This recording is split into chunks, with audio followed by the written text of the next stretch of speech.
こんにちは。今日から Vlog を始めてみようと思います。自分の思っていることを話せる場所にできたらいいなと思うので、自分語りにはなりますが、まずはこれまでの人生を振り返っていこうと思います。思い返せばね、後悔ばかり思い浮かんでくる人生だったので、これから先はそうならないようにしっかり向き合っていきたいと思います。現在37歳、独身、アルバイト、実家はなく、現在は母と同居しています。埼玉で生まれまして、男3兄弟の三男に生まれて、幼少の頃はね、健康で生活に何不自由のない幸せな家庭でした。で、10歳の頃、小学3年生の時にですね、両親が離婚して、母と祖母と兄弟3人で暮らすことになるんですけど、父は実家を勝手に売りに出してて、その後母にですね、養育費を一切払うことなくどこかへ消えていったそうです。それ以来ね、一度も会ったことがないですし、今も生きてるかどうかはわからないですね。そこから母は仕事を始めて、我々兄弟は基本的には祖母に育てられることになるんですが、とても優しい祖母でしたね。兄弟全員おばあちゃん子でした。基本的には、祖母の遺族年金で家計を支える暮らしになるんですけど、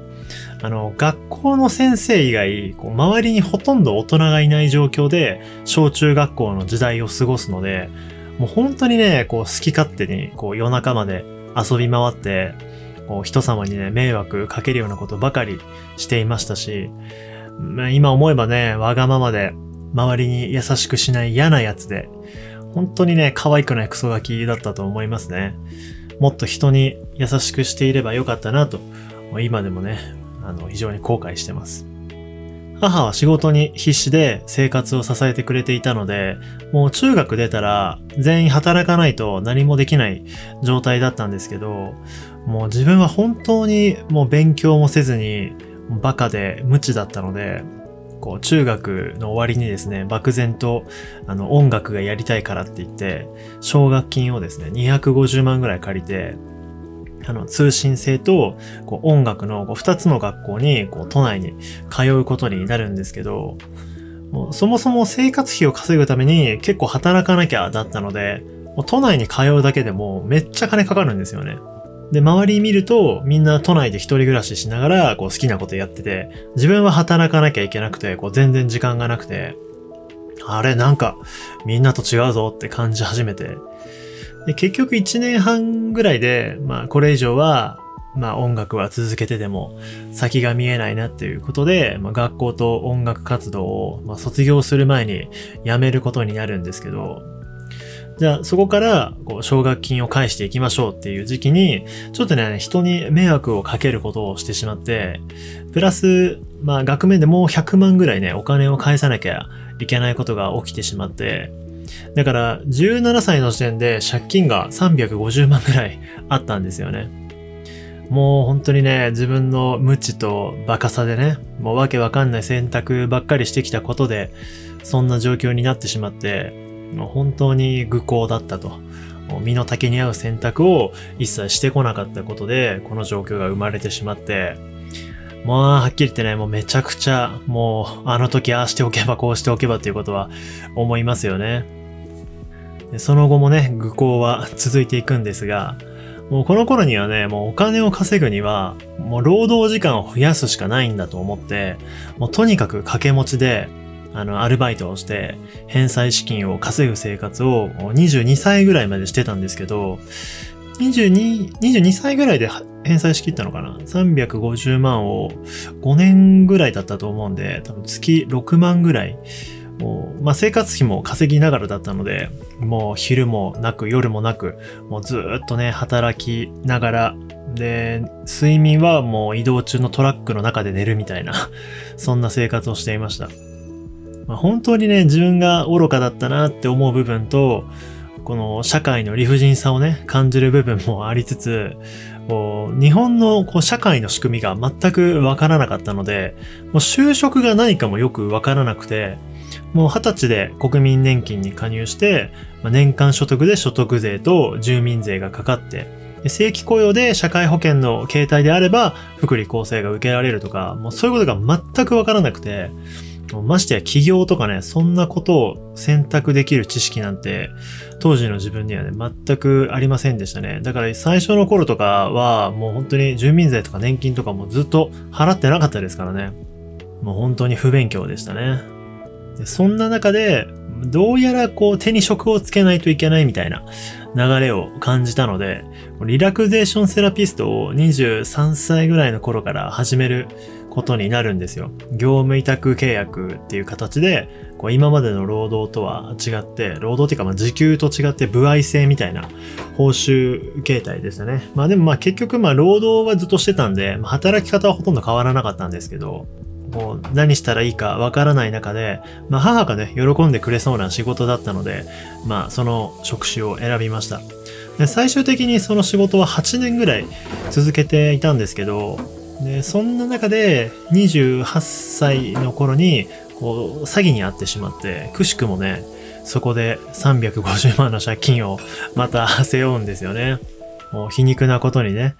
17歳の頃の借金と同額の負債をまたここで抱えるっていうね。本当に初めて人に意図して悪意をぶつけられたというか、優しい人だなって思ってた相手から養分にされるようなゴミみたいな扱いを受けて、世の中には人の皮をかぶった自分の利益優先のために悪魔みたいな行動を取れる人間がいるんだなってね、もうそこで初めて知って、もう不勉強で無知であるっていうことはね、自分の身も守れないことなんだと深く理解しました。でも自分のために他者を顧みないっていう意味では、人は誰しも無自覚にそうしてる部分もあると思うし、